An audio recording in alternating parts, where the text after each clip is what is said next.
Oi, gente, boa noite, bom dia, boa tarde. Para mim é boa noite. Estou começando a gravar esse vídeo aqui agora à noite para vocês. Bom, nessa aula nós vamos falar então sobre um grupo de animais bem pouco conhecido, sobre os lofoforados, né? Eu acho que muitos de vocês ainda não devem conhecer esse grupo. Nós vamos falar um pouco sobre as características gerais desses animais.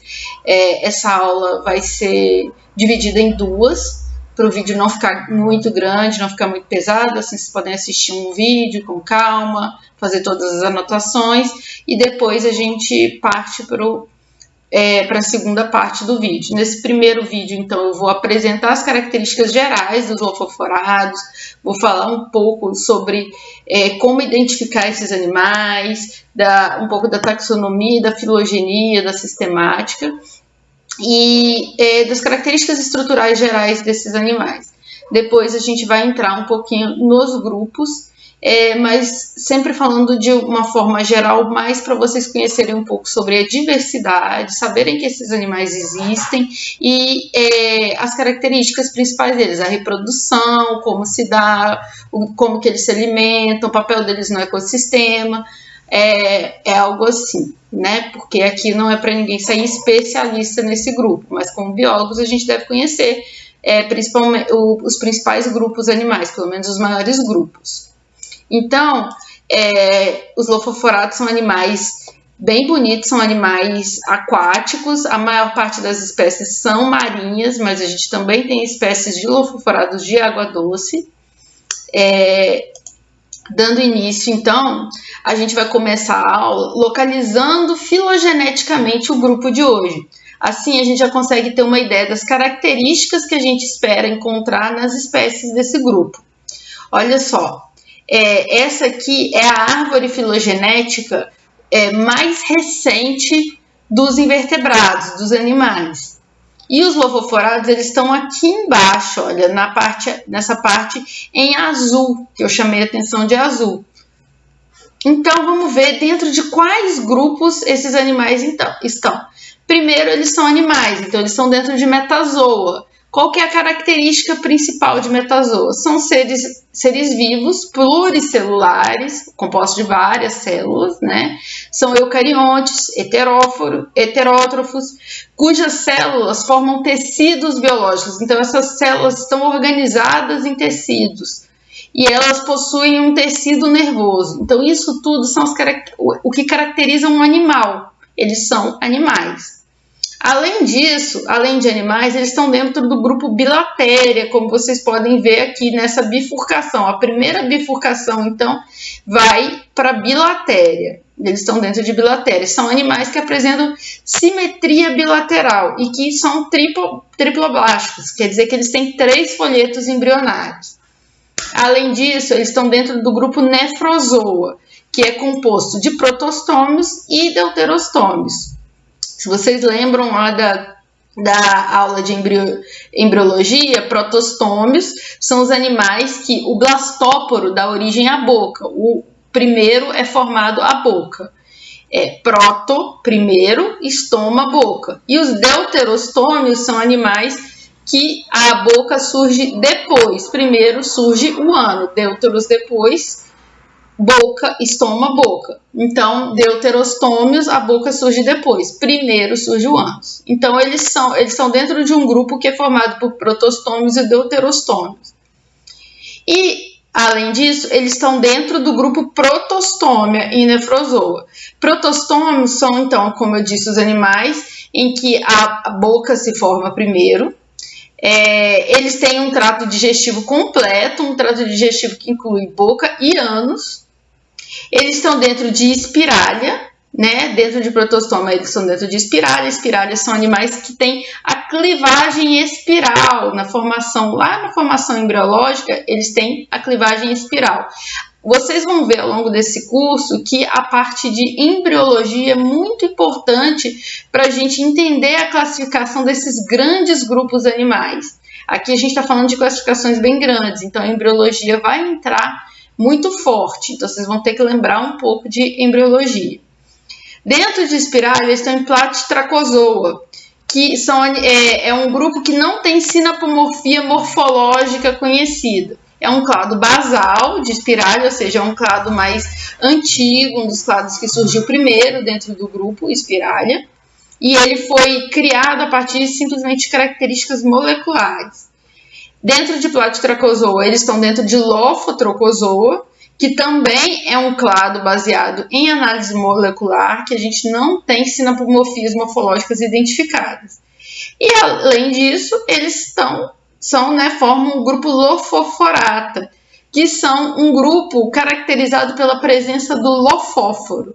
A gente vai falar um pouquinho então sobre o que é esse lofóforo e por que eu coloquei essa interrogaçãozinha aqui. Vamos lá. Então, Lophophorata são... Opa, desculpa. Aqui, Lophophorata são os animais que apresentam o lofóforo, que é essa estrutura aqui que é usada para alimentação, que é formada de tentáculos. Ele tem vários tentáculos bem grandes. Esses tentáculos são móveis, embora eles se movam um pouco, sejam meio lentos, eles servem para capturar o alimento na água. Porque a maioria desses grupos, desses animais, são suspensívoros, eles se alimentam de partículas em suspensão na água. Então, eles movem esses tentáculos para capturar o alimento. Então, a principal característica desse grupo é apresentar esse lofóforo verdadeiro. O que torna um lofóforo verdadeiro? Ele é uma estrutura que forma o mesossomo do organismo, e ele tem celoma. Esses tentáculos, eles são ocos e ele tem o celoma passando por dentro.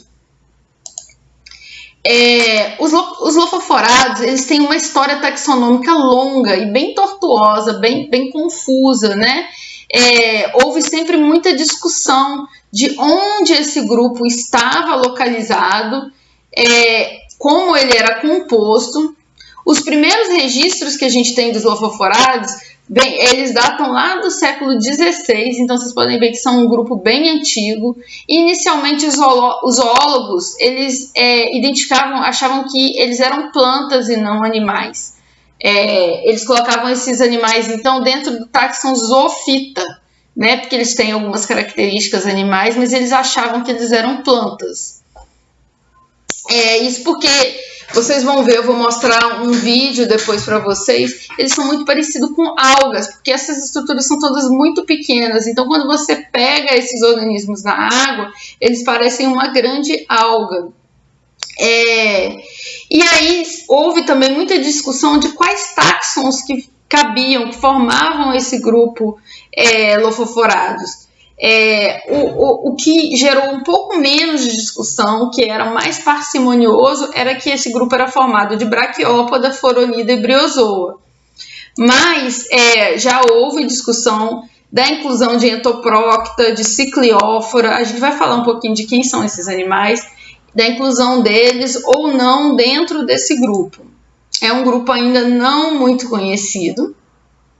Atualmente, a filogenia mais recente, que está disponível no livro que eu passei para vocês, que é o The Invertebrate Tree of Life, ele reconhece os lophoforados como formados por esses 4 filos: Briozoa, Entoprocta, Braquiópoda e Foronida. E ele não coloca Cicliófora dentro de lophoforados. Se vocês olharem nessa árvore, Cicliófora está lá fora. Eles estão mais perto de Nemerte, Anelida e Molusca do que de Cicliófora. Mas já houve, né, como eu disse, estudos anteriores que consideravam que eles seriam parte de um mesmo grupo. Então, a gente vai considerar aqui na nossa disciplina como esses 4 grupos, Briozoa, Entoprocta, Braquiópoda e Foronida, formando lophoforados, mas sabendo que isso é uma hipótese filogenética, é a mais recente, é a que recebe mais suporte no momento, mas isso pode mudar de acordo com o aumento do nosso conhecimento sobre o grupo, né? São poucos especialistas estudando esses animais ainda. Então, vamos falar um pouco das características deles agora. De maneira geral, a maior parte desses organismos tem vida bentônica, quer dizer que eles vivem no fundo, né? Na região de ambiente mais funda no oceano, muitas vezes presos, eles são todos sésseis, eles são suspensívoros. A grande maioria deles apresenta algum tipo de exoesqueleto, que podem ser estruturas bem bonitas. Aqui, olha, nessa figura a gente tem figura de exoesqueleto de várias espécies de lofoforados diferentes, tá vendo? São bem ramificadas, bem bonitas. Agora, Entoprocta, que foi o último a ser acrescentado junto com os lofoforados, é um grupo que não apresenta essas estruturas. Então, de maneira geral, os lofoforados têm esse exoesqueleto. Entoprocta exclusivamente não tem. Entoprocta é conhecido também como Camptozoa, então eu vou estar usando esses dois nomes na apresentação. Como eu estou dizendo para vocês, a adesão de Entoprocta dentro desse grupo Lofoforada foi bem mais recente. Então, nessa aula, a gente vai trabalhar principalmente com os 3 grupos principais, os 3 grupos que estão há mais tempo considerados como lofoforados, que são o Bryozoa, Foronida e Braquiópoda. Entoprocta, eu acrescentei aqui simplesmente para vocês saberem que eles são considerados como lofoforados, mas não vai ser o grande foco do nosso estudo, até porque a gente sabe pouco sobre esses organismos. Então, como eu disse, desenvolvimento embrionário é uma parte importante quando a gente está estudando invertebrados, principalmente esses grandes grupos de invertebrados. A princípio, esses animais eram considerados deuterostômios. Eles não eram considerados como protostômios. E por que as pessoas pensavam, que os pesquisadores inicialmente pensavam que eles eram deuterostômios? Por causa da organização corporal deles. Eles desenvolvem um corpo adulto que é organizado em 3 partes distintas. Cada uma dessas 3 partes tem uma cavidade celômica própria. Essa característica, essa condição era chamada de condição arquicelomada. Os organismos que têm essa organização corporal eram chamados de arquicelomados, que são os equinodermos, os hemicordados e os cordados. E todos esses organismos que apresentam essa organização corporal são deuterostômios. Então, por causa disso, acreditava-se que eles também eram, os lofoforados também eram deuterostômios. Mas estudos mais recentes têm mostrado que na verdade eles não são, que na verdade eles são protostômios, como eu disse inicialmente. Além disso, o tipo de clivagem que eles sofrem, então quando eu tenho aqui o zigoto vai se dividir, vai formar a mórula. Essa divisão, que é chamada de clivagem, ela pode ser radial ou ela pode ser espiral, ou tem outros tipos de clivagem. De maneira geral, a grande maioria dos filos de lofoforados tem a clivagem espiral. Os Foronida, os Braquiópoda e os Camptozoa, Entoprocta, tem essa clivagem espiral. Essa clivagem é interessante a gente conhecer porque os blastômeros, que são essas grandes células que formam a partir da clivagem, elas têm uma determinação muito grande desde o início da sua formação, desde o início da clivagem. Então, elas sofrem uma diferenciação celular. E se o organismo perde uma célula dessas, se sofre alguma deformação, tem algum problema, ela não pode ser substituída, porque desde o início ela já tem um caminho pré-determinado de desenvolvimento. E o que acontece, né? Essas características, então, do desenvolvimento, esse corpo é dividido em 3 partes, né? Esse corpo trimérico, e essa clivagem, esse tipo de clivagem que eles sofrem, era característico de animais deuterostômios e não de protostômios. Mas os estudos moleculares mostraram que, na verdade, eles são, sim, protostômios. Agora, a gente vendo um pouquinho dessa organização corporal em 3 partes, como eu estava dizendo, o nome dessas 3 partes são prossomo, mesossomo e metassomo. Dentro dessas três partes do corpo, a gente tem cavidades, que são as cavidades celômicas. que também tem nomes específicos. O prossomo tem a protocele, o mesossomo tem a mesocele, o metassomo tem a metacele. Então, é fácil, né? Os nomes são parecidos. E o que acontece? Onde é que estão essas características? O mesossomo é essa estrutura que forma o lofóforo, essa estrutura alimentar que tem os tentáculos, e ela é bem desenvolvida. E o metassomo é essa outra parte de baixo aqui, ó, está representada por essa chave azul aqui, essa parte de baixo do corpo, é onde vão estar os órgãos. Ah, então cadê o prossomo, o epístoma? Ele está representado aqui do lado, embaixo dessa partinha azul. Eu chamei a atenção dele com esse circulado aqui. Ele é o epístoma, é essa abinha que tem aqui perto da boca do animal. Ela é alvo de grandes discussões para esse grupo. Por quê? O epístoma, ele é bem reduzido. Se você olhar o tamanho do epístoma, você pensar que essa parte aqui que eu estou mostrando, que tem o epístoma, é só essa parte superior da cabeça. Então, o epístoma é só um pedacinho ali dentro do lofóforo. Então ela é muito reduzida e não se sabe se ali dentro realmente há uma cavidade celômica. Há discussão se essa cavidade é uma cavidade celômica real. Então existe uma discussão se eles são, na verdade, triméricos, se eles têm o corpo dividido em 3 partes ou se eles têm o corpo dividido em 2 partes. A discussão é que, na verdade, eles acreditam que existe, sim, essa divisão em 3 partes e que esse epístoma tão reduzido, esse prossomo reduzido, é uma característica derivada desses animais, resultado do tipo de vida que eles têm. Como eles são sésseis, eles têm uma redução da cabeça, o prossomo formaria a cabeça. E eles, como têm o metassomo muito desenvolvido por causa dos tentáculos que são necessários para capturar o alimento e levar até a boca, então o metassomo se desenvolveu mais e tomou uma porção mais anterior do corpo, uma porção mais superior. E isso teria feito, então, a redução do prossomo do epístoma. Mas, de qualquer forma, isso ainda é alvo de grande discussão. E aí, com as análises moleculares e com a aplicação da filogenética molecular, hoje praticamente não existe mais discussão e acredita-se que esses animais, que os lofoforados são sim espirálicos, vou colocar aqui maiorzinho para vocês verem. Então, hoje em dia, praticamente já não existe mais discussão sobre o posicionamento desses animais. A gente sabe que os lofoforados estão relacionados com os protostômios espirálicos e não com os deuterostômios. Eles não são deuterostômios.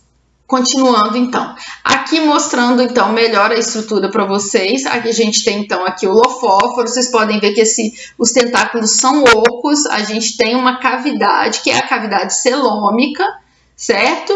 E esse lofóforo, então, é bem desenvolvido, está ligado a esse estilo de vida séssil desses animais e é usado para capturar o alimento e levar esse alimento até a boca. Essa cavidade interna do mesossomo é chamada de mesocele. Esses animais eles têm também, então, um metassomo bem desenvolvido que abriga todo o sistema digestivo. O sistema digestivo tem esse formato de U, vocês podem observar aqui, ó, começa com a boca de um lado e o ânus sai do outro lado do metassomo. E o sistema digestivo se alonga, vai até a região aqui de baixo do corpo, formando um U.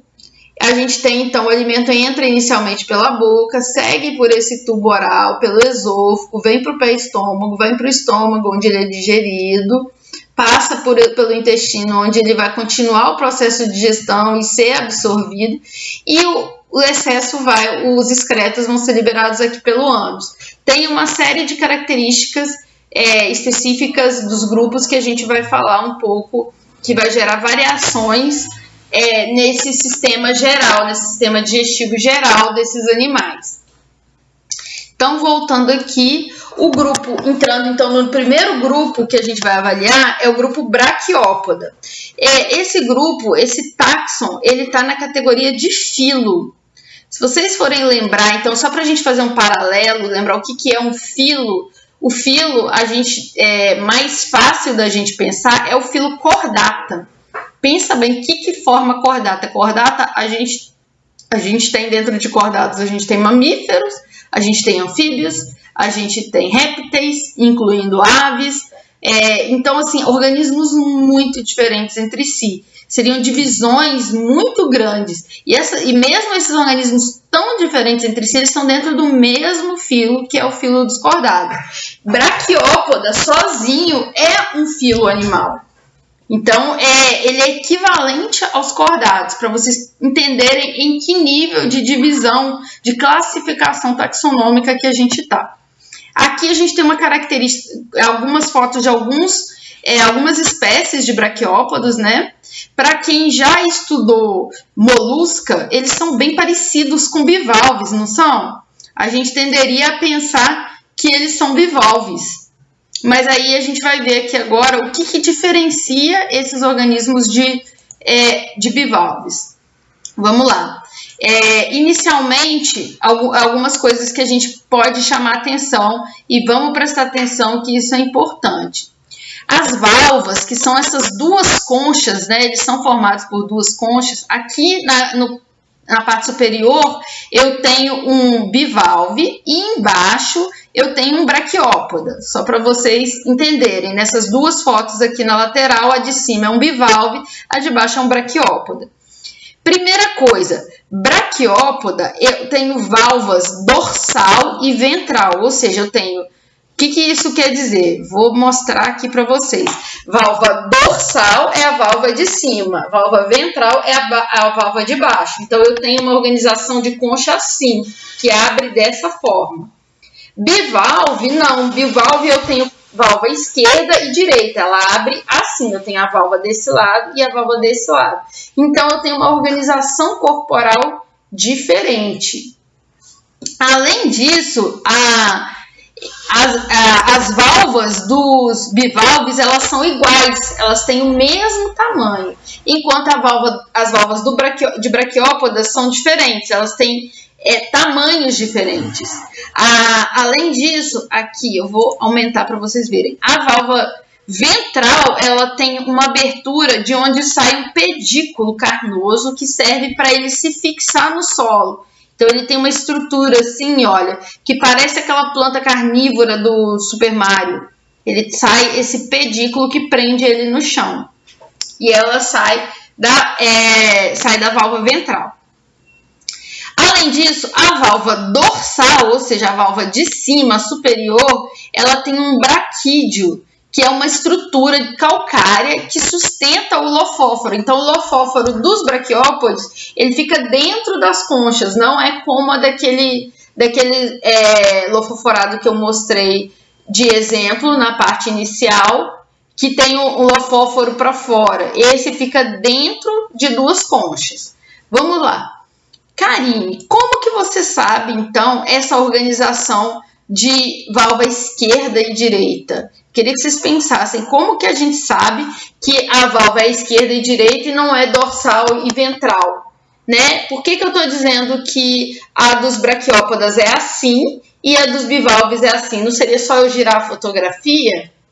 Não seria, porque a gente tem a forma de organização do corpo, a simetria desses organismos. Só vocês lembrarem que ambos, tanto os moluscos quanto os braquiópodos, têm simetria bilateral. Então, eu preciso que um lado seja igual ao outro. Se você observar aqui já nessa figura, olha só, eu tenho aqui, ó, nesse canto, na fotografia do bivalve, a válvula esquerda e a direita, as estruturas internas são iguais. Eu tenho os mesmos órgãos de um lado e do outro, repetido. Já nos braquiópodes, eu não vou ter isso. Uma válvula vai, além de uma ser maior do que a outra, eu vou ter na válvula dorsal aquela estrutura calcária que sustenta o lofóforo, como eu disse. E na ventral, eu vou ter o pedículo. Então, elas já não vão ser iguais umas às outras. Então, a organização do corpo delas é distinta. Se vocês olharem para a concha, olha só. A concha de um braquiópoda, vou adiantar para ficar mais fácil de ver. Se eu divido a concha ao meio, a concha do lado direito e do lado esquerdo do braquiópode vai ser igual. Só que é a mesma concha. Se eu dividir a concha dorsal ao meio, o lado esquerdo e direito dela é o mesmo.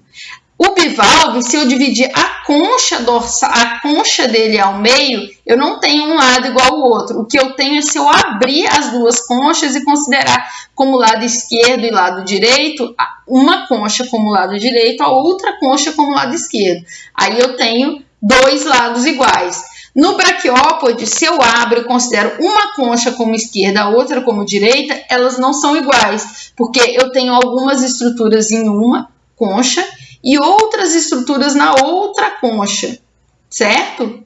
Então, a simetria bilateral me ajuda a entender a organização corporal desses organismos. Partindo, então, para mais alguns detalhes. Os braquiópodes em si são animais marinhos, eu não tenho animais de água doce. Eles são solitários, eles não são coloniais, mas eles podem formar agregados, eu posso encontrar vários vivendo próximos uns aos outros. São sésseis, como eu já disse, e eles se fixam no substrato por meio desse pedúnculo carnoso que vocês estão vendo aqui.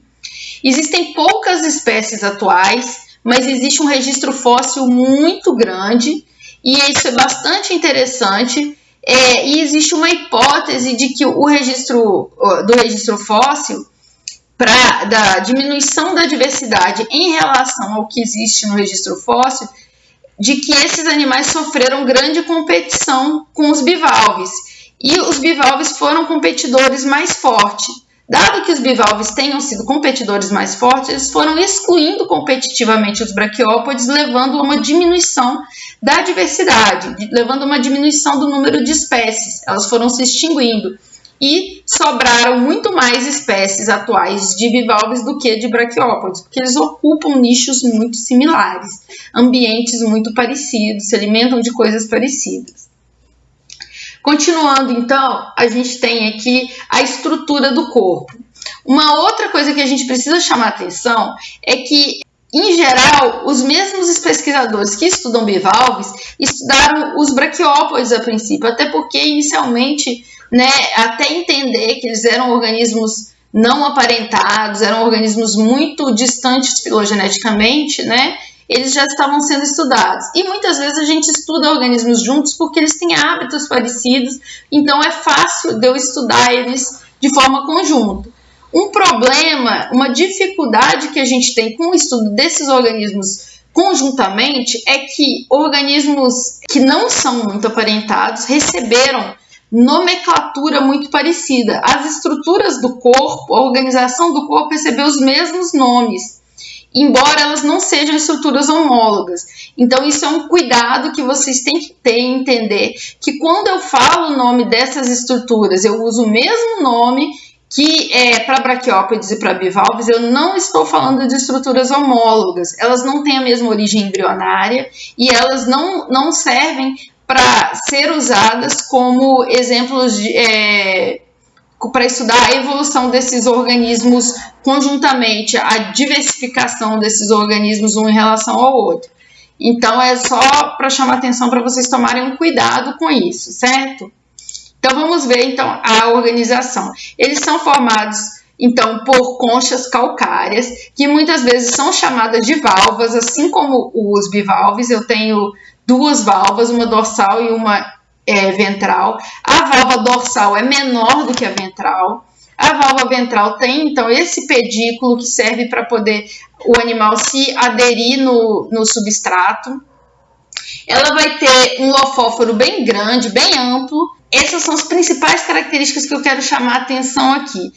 Elas também têm um sistema muscular bastante desenvolvido que serve para abrir e fechar as conchas. A gente vai ver um pouquinho mais sobre esse sistema aqui.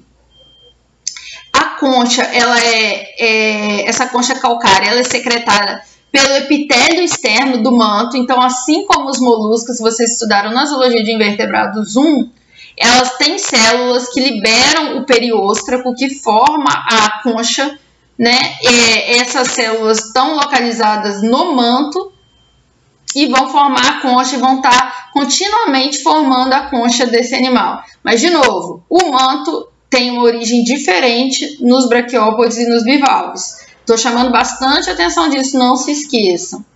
Aqui a gente tem uma visão da parte interna das conchas. A primeira que eu tenho aqui é uma visão da concha ventral, removendo a concha dorsal. Então, vamos ver aqui, ó, concha ventral é a concha de baixo. Então, eu pensando que é uma estrutura assim, eu tirei a concha de cima e eu estou olhando de cima para baixo para essa concha, certo?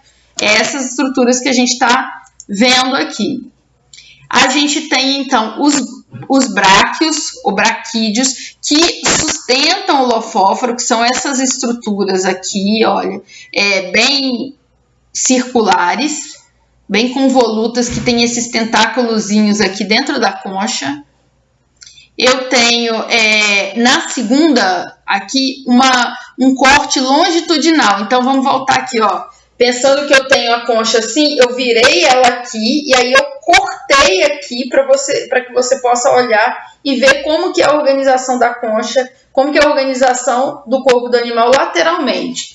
E aí o que a gente tem? A gente tem, de novo, uma visão do lofóforo dele bem circular. Se você comparar a visão de cima, a visão dorsal, com a visão lateral, vocês vão entender bem a organização do corpo desses animais. Esses bráquios espiralados dele com lofóforo.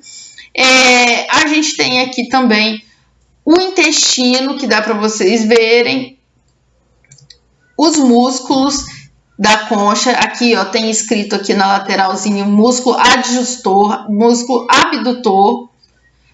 Abdutor, que significa é mais fácil da gente lembrar, a gente pensar que são os músculos que servem para abrir a concha, certo? Então, são os que servem para movimentar a concha do animal.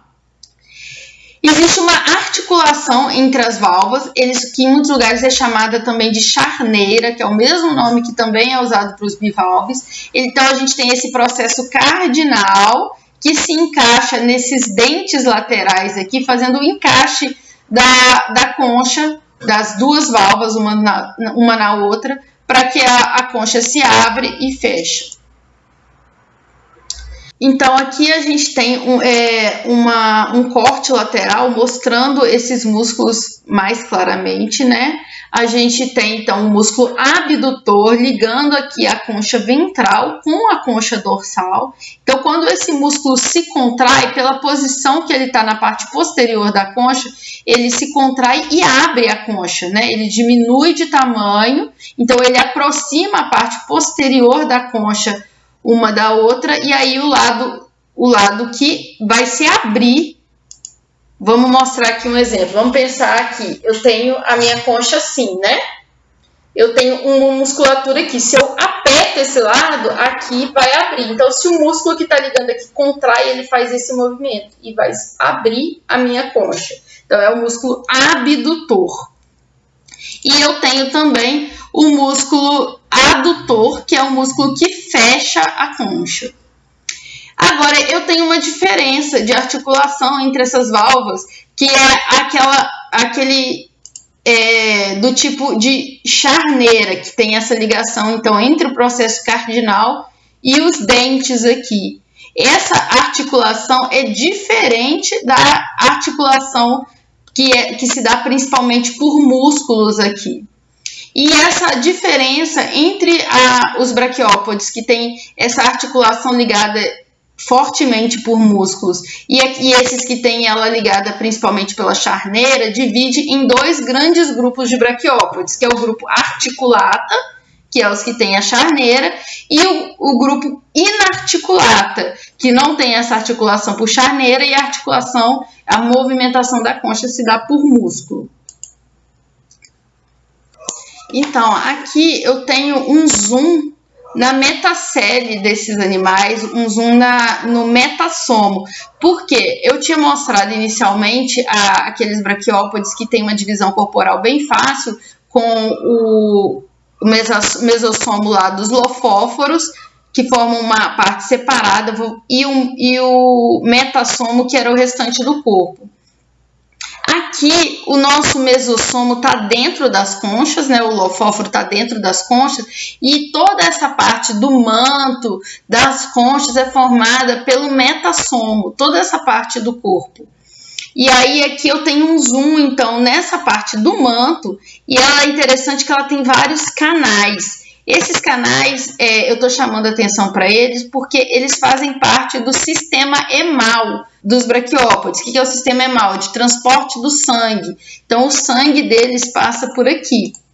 Como que funciona isso? Eles têm um sistema circulatório aberto, então, e muito reduzido e muito pouco entendido ainda. A gente sabe que eles têm um coração contrátil que fica no mesentério dorsal. Desse coração partem vasos sanguíneos que se estendem e vão levar esse sangue até o tecido conjuntivo, mas que eles não têm, nesse tecido conjuntivo dos mesentérios não tem vasos propriamente ditos. Então, o sangue cai e segue por esses canais que vão se ramificar por várias partes do corpo. O padrão de circulação não está muito esclarecido para esses organismos. A gente sabe que a função principal do sangue para eles é distribuir o alimento pelo corpo, mas o padrão de circulação é muito diferente e muito pouco conhecido. A gente sabe que neles as trocas gasosas ocorrem principalmente através da superfície corporal, principalmente na parte dos lofóforos, que são bem ramificados, né, que tem uma estrutura corporal grande por onde está passando muita água. O ar é então transportado para dentro dessa cavidade celômica do lofóforo. Essa configuração geral do corpo, junto com a existência da hemeritrina, sugere que o líquido celômico seja o principal responsável pelo transporte de oxigênio e não o sangue desses animais. Então, assim, a gente tem a cavidade celômica que tem o líquido celomático, né? E esse líquido celomático é que é responsável por carregar o oxigênio, por carregar a troca de gases no corpo desses organismos, diferente do que acontece para os demais animais que a gente conhece.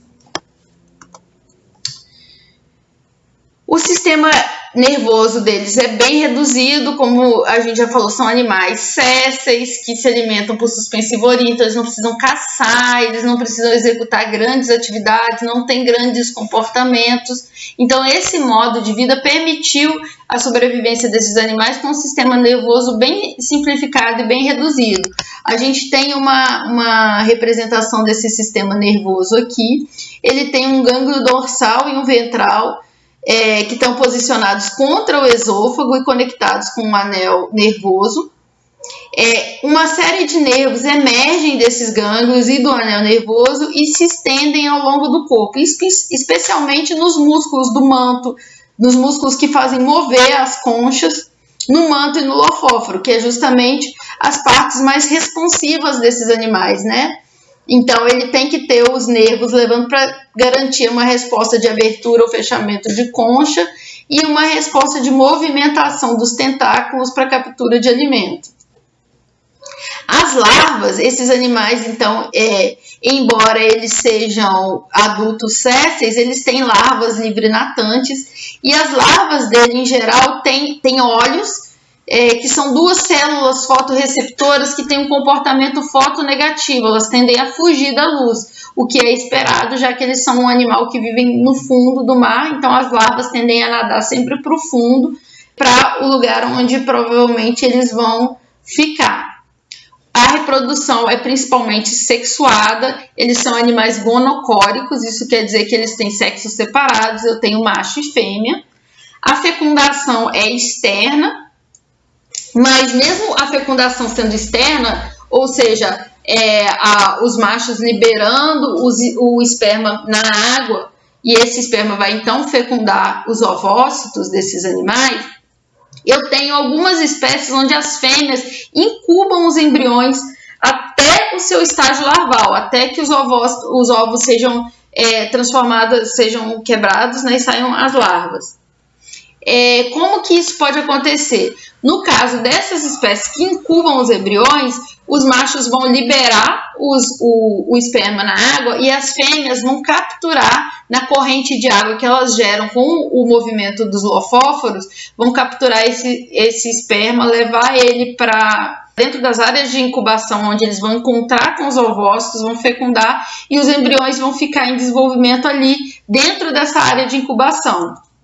E posteriormente, esses ovos, então, fecundados, vão dar origem às larvas dos braquiópodes, que tem esse formato aqui. Aqui tem uma larva de Argyrotheca, uma espécie de braquiópode. Ela tem alguns tentáculos aqui, ó, perto, essas setinhas estão chamando a atenção para os tentáculos, que é o que ela usa para nadar.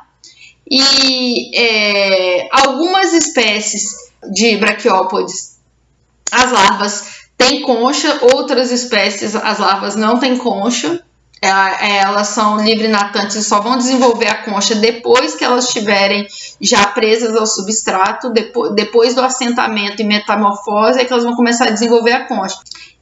O próximo slide é um videozinho onde eu vou mostrar para vocês, então, um braquiópode se mexendo, só para vocês verem mais ou menos como que é um bichinho desses vivo. Na próxima aula a gente vai falar dos outros dois grupos, de Phoronida e de Bryozoa, tá certo?